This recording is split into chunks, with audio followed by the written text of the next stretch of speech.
Steph Curry and the Warriors visiting the Blazers. We take you late to the first quarter and keep your eye on Curry. He's being defended by Justin Minaya, and Curry, right after this, you can see he shakes his hand in discomfort. He does find Gary Payne II for the layup, but look at his hand here. He seems to jam it on Minaya's knee. He would head to the bench in pain before heading to the locker room for the remainder of the quarter. Yeah, not looking great there. But early in the second quarter, Curry checks back into the game, this time with his wrist and thumb taped up. The Warriors lead 35-27. Curry gets the ball on the wing and drains a three. Look that he's doing all right now. Warriors up by 11. Just over 2 to go in the first half. Warriors up by 10. Jimmy Butler, the third, passes to Curry, who hits the three. 10 points, 4 boards, 4 assists in the first half for Curry. Early third quarter, Warriors lead 59-42. Butler to Draymond Green, who finds Curry for the layup. Curry would end with 14 points. Under 8 to go, Green to Butler for the alley-oop. Look at that, Warriors up by 25. Just over a minute to go, Warriors up by 14.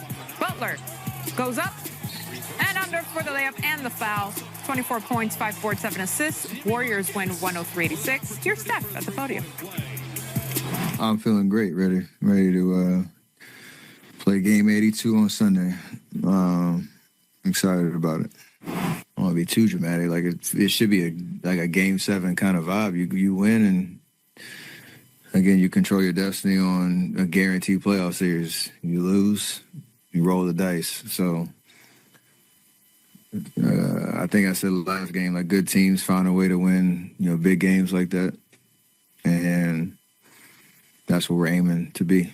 How about the Clippers taking on the Kings? Clippers 6-game win streak entering the day, time for the longest active streak in the NBA. Final seconds of the second quarter, Clippers down just 2. Kawhi Leonard goes to work. Leonard 10 of 21 from the field. He had 20 points in the first half, 28 for the game. 6 minutes left in the fourth. Clippers up 89-82. James Harden, nice lob for Derrick Jones Jr. 10 assists for Harden. Jones with the emphatic dunk. Clippers up 9. 1.5 minutes left in the fourth now. Kings down 6. Zach LaVine from there drains it. 9 of 23 from the field, 26 points. 1 minute left in the fourth. 4-point game. Kings down. DeMar DeRozan. He had 16 points. 6 of 20 from the field. Kings down 2. 3.9 seconds left in the fourth. Harden. Keegan Murray gets the steal and then calls the timeout. Kings have life. 2.2 seconds left. Kings with a last chance. Trey Lyles, the inbound to DeRozan, and DeRozan shot, no good. He tried to draw contact, but the refs didn't buy it. No foul called, and the Clippers survived. Win by... Dangerous team heading into the playoffs. To me, it's still the Golden State Warriors. I mean, for the reasons I mentioned before, you have 3 guys on that roster, 3 veterans on that roster who, as well as they're playing right now, they are only going to get better come playoff time. We've seen what Steph Curry does in these playoff-level scenarios, those 3 games in a row against Memphis, against the Lakers, against the Nuggets, where he averaged 43 points. You add in the fact that playoff Jimmy Butler is on the horizon, and what he does is he allows that Warriors team to be a plus team when Stephen Curry is not playing, and that is a huge, huge marker for this team, for their success, if you can let him rest. Then you add in the Draymond Green of it all, playing the defensive player of the year level where he is right now. This Warriors team is equipped to win in the way that they have won, which is Draymond anchoring that defense, some depth, and Stephen Curry going nuclear. I think they are still the most dangerous team that nobody wants to face in that Western Conference. David, you know what? My grandpa used to say stuff about people like you. You know what I mean? You got a hard head, but it's going to make a soft ass in a minute. Because let me tell you something. The disrespect to OKC. My mama used to say I got a hard head too, so I feel you. Yeah, but the disrespect has to stop. Let me read this to you. The Oklahoma City Thunder defense leads their first in defensive rating, first in half-court defense, first in rim protection, first in defense versus on-ball screens, first in defense versus drives, first in defense versus isolations, first in defense deflections per game, first in steals per game, first in opponent's turnover rate, first in points per game off of turnovers. Did you hear that? That resume is long as hell defensively. Defense win you championships. When you look at the Oklahoma City Thunder and their depth, it's not a drop-off with them defensively. From the superstar on down, especially on the perimeter. When you look at Wallace, Luke Dort, Isaiah Joe, SGA, J-Dub, all of those guys can slide their feet. And then on top of that, you have the chemistry that's there between Chet Holmgren and Isaiah Hardenstein. I've been noticing the big-to-big passing. They could play together on the floor. If you want to go small and move Chet to the 5, you could do that as well. But most importantly, they have home court advantage. And if anybody know how loud that arena gets and electrifying that arena is during the postseason, I know. I played in that arena. You remember back in the day they had like that meter and people couldn't hear themselves talk because it was so rowdy in there? That's what happens in OKC. OKC is still the most dangerous team in the Western Conference when it comes down to them making noise and getting to the NBA Finals. So Perk and I agree because, like we said earlier in the show, we believe that the Oklahoma City Thunder are the only true title contender coming out of the West. But I think of the word dangerous as kind of like this unexpected team, unexpected thing, like a team that you might not be thinking about nearly enough in the playoff picture as a team that can make a deep run. And Perk, earlier in the show, you talked about the Clippers, and that got my wheels turning because this is a team that's won 13 of its last 15 games, and they've been dominant in the majority of that stretch. And I think it really boils down to the fact that everybody on this roster, whether it's Ivica Zubac, who's playing the best stretch of his career right now. He just had his first career triple-double the other night in that win they had over the Rockets, but 13 straight double-doubles up until that point. He's one of the best interior scorers in the league. You've got Kawhi playing at a healthy Kawhi. Like, let's talk about the playoffs. A healthy Kawhi going into the postseason. That's huge. He's your on-ball creator. He's your shooter. James Harden is playing great basketball. He's your creator. Norman Powell's your spot-up guy. Nobody's being asked to do anything outside of the role in which they are comfortable. So I think as a threat, as one of those teams you would actually be a little fearful of playing because of how well they're playing right now. That's why I consider the Los Angeles Clippers the most dangerous team based within the context of what it means to be dangerous at this time. There are 4 teams by my count that have a head coach and a best player that have won a championship already in their careers, okay? You're talking about Golden State with Steph Curry and Steve Kerr. You're talking about Boston, whoever you deem the best player to be, Tatum or Brown and Joe Mazzulla. Milwaukee, Doc Rivers and Giannis. And the Clippers, Ty Lue and Kawhi Leonard. I don't think you can discount that. Home games, I understand we're talking about role players a lot. Road games, you're talking about the coaches and you're talking about the best players. The Los Angeles Clippers, as a quote-unquote surprise, dangerous team, can go into every single series saying they have the best player and the best coach. Now, the Warriors, David, your team that you picked can do the same thing, right? Like, that's a fair argument. I don't know that Oklahoma City can do that. They're the best team in the league. I'm not doubting that, but they cannot go into every series saying they have the best player and best coach. Yeah, Perk, let me read a little something, too. Stephen Curry got 4 rings. That's all I need to read. I'll read it off a piece of paper, too. This guy is somebody I trust in the playoffs more than I trust anybody on the OKC Thunder team. Now, back to what Evan and Courtney Cronin are saying. The 1B to that dangerous team is absolutely the Clippers. The only reason I did not put the Clippers above the Warriors, because they are a dangerous team. The only reason I'm putting the Warriors above them is the health issues with Kawhi, and also we cannot discount that there are some fears when James Harden gets into April, May, and June. That is always a thing. The guy is more 4 for 13 games than anybody wants to count. That is a concern with that Clippers team. Now, I do think that they have some things to offset that. Norm Powell can still heat up offensively. Kawhi, when healthy, can offset some of that. But you still have worries about Kawhi's durability in a deep playoff run and James Harden when he comes in the playoffs. But other than that, I'm with you guys. I think that it is Warriors and Clippers as 2 teams in the West that nobody wants to face. I'm not going to discredit those. I still would put the Warriors a little bit above because I trust them a little bit more. Oh, so you ain't gonna mention the Denver Nuggets, huh? You've been high on the Denver Nuggets and Nikola Jokic all year long. You gonna ignore them now, huh, David? So here's the thing. They're not dangerous anymore. The Nuggets. Here's the thing about the Nuggets. I'm not going to discredit them. They still have the best player in the world. I have concerns about Jamal Murray and that injury and what he's going to look like coming back. And, of course, I think a team, when you get rid of a coach, they're going to be a little bit worse. The Jamal Murray injury is the big difference from what I said last month when they played against OKC and beat them and what we're seeing now. There's been a little bit of dip in concern. But if you mean to tell me that it's outside the question that Nikola Jokic can go nuclear and can have a run with this Denver Nuggets team, I would put them below the Clippers and the Warriors, but I'm not writing them off.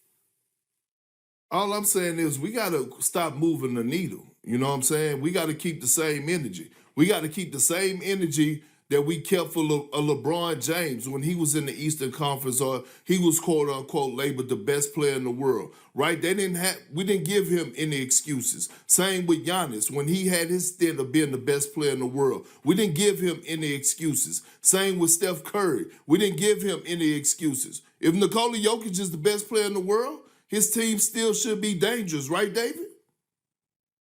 I think they are. I think they still are dangerous. I think they are a dangerous team, but I still would put them a peg below Warriors, Clippers, OKC, and that sort of second tier in the West. And I think you had your coffee earlier in the show, and then you went and took a shot of hen later in the show. I tell you, Perk brings up a fantastic point, though. Let's be honest. If LeBron James had a fired coach this late in the season heading into the playoffs, we would say, well, you better do it. Now, it's different. LeBron's played for 10 coaches. This is Jokic's second coach. It's a little different, but I think Perk's point is very fair. If we're going to call Jokic one of the greatest players of all time, which he is, one of the greatest bigs of all time, which he is, a guy that either has won or should have won 4 or 5 MVPs, the fact that it took us 10 minutes to even slip their name in is a very fair point. And oh, by the way, I don't know how this happened. Did we just all avoid the Lakers? Is that what just happened? None of us brought up the Lakers as potentially one of the most dangerous teams with LeBron James and Luka. From west to east, Cade Cunningham had 36 points and 8 assists. Hey, we know the playoffs are right around the corner.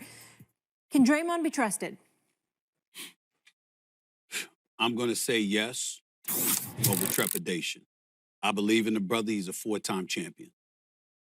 But I also think it's important to look into the camera and to say this to Draymond. You've been on the record acknowledging you believe if you hadn't gotten ejected in Game 5 of the 2016 NBA Finals that the Warriors would have won the championship. Mm-hmm.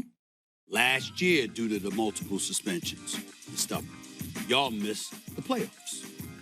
You missed the playoffs. So those are 2 occasions where you're looking at the Golden State Warriors and their postseason aspirations were derailed because of you, Draymond Green. That can't happen again. And here's why it's a big reason Shannon and Wendy did it can't happen again. Draymond Green, if I had to obviously have a vote, if I had to vote today, Draymond Green is my defensive player of the year. Draymond Green is my defensive player of the year. He has been fabulous. Mm-hmm. And major props to him. Here's what makes it even better. Draymond gave the guarantee All-Star Weekend at All-Star Weekend in San Fran, and then has turned around and has backed up his bravado in helping spearhead the surge by the Golden State Warriors. He's got us looking at the Golden State Warriors and saying they can beat anybody. It's not just because of Steph. It's not just because of Jimmy. It's because of Draymond too, which means that if you derail yourself, if you compromise your own position, you compromise the Golden State Warriors. Somehow, some way, somebody got to remind him of that going into these playoffs. It's on you too, bro, because he's my defensive player of the year. I'm telling you right now, he's been that sensational. But if he gets himself ejected from games in the playoffs, it's going to cost him. He's not their best player, but he might be their most important player because of what is asked of him. He initiates their offense. He can guard 1 through 5. He's the enforcer. He ones that sets the tempo. He sets the tone, the pulse of what this team is going to be. And so I don't know why he would risk himself or putting himself in harm's way because they cannot win without Draymond Green. That's right. He's never been the best player, but he's always probably been one of the key or the most important player because of what is asked him to do. He's constantly talking, letting everybody know, hey, it's right, it's left. Hey, I got this. Hey, he does everything. He and Steph have that type of relationship like a quarterback and a running back. Because he gets the rebound, you better be prepared for that dribble handoff or that dribble. Hey, he gonna pass it behind his back or he'll fake it like he's gonna hand the ball off to Steph and he'll go lay it up himself. Draymond, don't put yourself in harm's way, bro. You got an opportunity to do something special here. You get an opportunity to potentially play for your 5th title. Don't mess this up. You don't need to prove anything. Everybody know you're tough. Just go play basketball and put your team in the best situation where they can win a series. Here's what the Warriors know. They know, and they've long since made peace with it, that they can always trust Draymond Green to be Draymond Green. And what that means is he will be incredibly intense on defense. He will show incredible versatility. He will make game-changing plays. And he will push the envelope too far and lose his cool. This will happen. It has been happening for a decade. They just can't always predict when it'll happen. It seems to happen more when he's going up against European players. There's no doubt. It's a long history now, from Rudy Gobert to Yusef Nurkic to Domantas Sabonis, and now you can put Alperen Şengün. There's something that goes into him where he thinks that he can intimidate these European players. We've seen it repeatedly. You can almost guarantee it. And, he may have been working here on a reality that this could be a multi-game thing, that they could face the Rockets a bunch more times. The truth is, a different player gets ejected from this game yesterday. And Draymond does this all the time. He, because of his history, gets called for more technicals than he should and gets away with more than he should because he knows once the officials call one tech on him, or when he has 5 fouls like he did in the third quarter yesterday, that he can get away with it. But that edge that he plays on, which has lifted the Warriors up, and they knew everything that was going on, and they still gave him that $100 million contract 2 years ago. Okay. But they're going to gamble. They're going to gamble that the winning Draymond Green happens more than what happened yesterday. Well, let me say this to you. First of all, he's worth every penny. He's worth every penny they're paying him. They ain't giving him $300 million. He's worth more than the money he's getting. Let me be very, very clear about that. That's number one. But number two, at some point in time, it's about Draymond looking. We all know how much he loves Steph Curry. Oh, for sure. What Steph Curry means to him. It's about making sure you out there for him. And by the way, he got mad love for Jimmy Butler and what Jimmy Butler has brought to the table. It's about being out there for him. Because when you make the kind of guarantee that you've made, at some point in time, Draymond is smart enough to know, I can't afford to do this. I can't put myself in harm's way. Because we have not one, but 2 instances where we could legitimately argue that Draymond... Helpful contact lenses are dailies only. The safest and healthiest type of lens out there for minimizing back... cost them not 1 title, but possibly 2. We have to look at that. When you look at Dallas last year, if Draymond is available throughout that season, all right, and he doesn't get suspended and stuff like that, who knows where Golden State would have been? Look at how they've been looking since they've acquired Jimmy Butler. Look at Baczynski and how he's elevated his level of play, how he's come along. Look at Kuminga and Moody and the rest of these brothers. They got pieces now. They can make some noise, but they cannot do it without Draymond. So the question is, if you Draymond, at some point in time, you got to ask yourself, I got to do something that I really haven't done. I got to reel it in. I got to dial it back just to make sure I'm on the court and available. It comes down to that. Otherwise, it's going to cost Golden State another shot at the title. We'll help him figure it out. We'll bounce him in the first round, then you don't have to worry about it. Yo, what's going on, everybody? Welcome to the channel. If you made it this far, we appreciate you. You've reached your Sports Minute, and I am your host, S. Dot. Before we jump into it, please, don't forget to hit that like. Don't forget to hit that subscribe. And most of all, let your voice be heard and hit that comment button. Well, it's not a button, but go ahead and leave a comment so your voice can be heard. All right, let's jump into it. It looks like today we got the world of the NBA. Who is the most dangerous squad coming out of the West? That is the question of the topic. What do you guys think? Who do you guys think is the best coming out the West heading into the playoffs? I got OKC. I'm an OKC fan. I've been an OKC fan ever since they were the Supersonics, back when Gary Payton was balling. I also been an OKC fan ever since Kevin Durant, your boy Russell Westbrook, and your boy James Harden was the triple threat on that squad at the time. I remember those days, man. We should have won a championship with that squad, man. We were unstoppable, but it was too much arrogance there. It was too many personalities there to contain in order to win a championship. Y'all let me know what y'all think in the comments about that, man. Who do you guys think is the best coming out of the West heading into the playoffs? I mean, you got teams like the LA Lakers with your boy Luka and your boy LeBron. I mean, they have been balling out. Luka has been doing his thing. Luka has been balling out of control. He just came back from Dallas and dropped 45 on him. He put up 45 on him. That was pretty dope. I mean, after he had a heartfelt moment, and I know everybody caught him with the lip quivering and the tears running down his eyes. Man, I heard he had just finished signing on a big ass house in Dallas before they traded him, which means he had no clue. He had no idea that Dallas was going to trade him to the LA Lakers or any team for that fact. Like, he was setting up his life to actually get settled in Dallas because, I mean, your name is Luka Doncic. You are one of the youngest players in the NBA that is actually a threat. And the team that drafted you, trade you, where you have no clue, that just tells you, man, this is a business. I know we all get into jobs and we feel like, and we really like those jobs. And in liking those jobs, we spend most of our time at those jobs. Like, most of us spend most of our time, about 80% of our lives, at our jobs. And then we get it confused between business and personal and start treating that job like it's our own home. To only be taught and told that this is a business, man. You could never put your all into a business to the point where it's personal, where you think that a business would never trade you or never fire you or never send you to another squad. Anyway, that's another subject.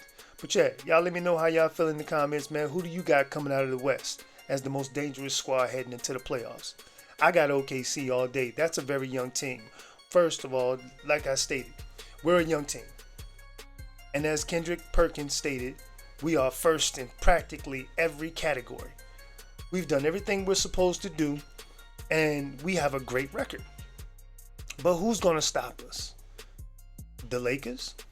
That could be questionable, but I don't see it happening. You know what I mean? I mean, the Warriors? Not with Draymond Green. Because I'm telling you, Draymond going to do what Draymond do. And that is F up. He's definitely going to be put in a position where he has to choose between personal and team-wise. And Draymond's going to pick personal every time. Why do you think in the last championships that they could have won? Because he even came out himself and stated there's championships out there that could have been won if it wasn't for his antics. You know, like scratching people in the eye, kicking people in the junk, elbowing people in the neck. Who was it? Gobert that he grabbed around the neck and straight just wrestled to the ground. Like, come on, man. That's craziness. That's crazy antics, man, that don't need to happen coming from a championship squad. You think Stephen Curry respects that type of stuff? No, he doesn't. But like I said, man, Draymond gonna be Draymond. He is one of the best defensive players to ever play the game. He is probably and potentially a Hall of Famer. But if you got Draymond on your squad, it could go one of two ways. It could go towards the championship, or it could go gone fishing. What you guys think? Tell me what's up on that subject. You think Draymond is going to do what Draymond always do, which is basically ruin the game, put the Warriors in a position where they have to pick up his slack because he got 5 fouls before the third quarter?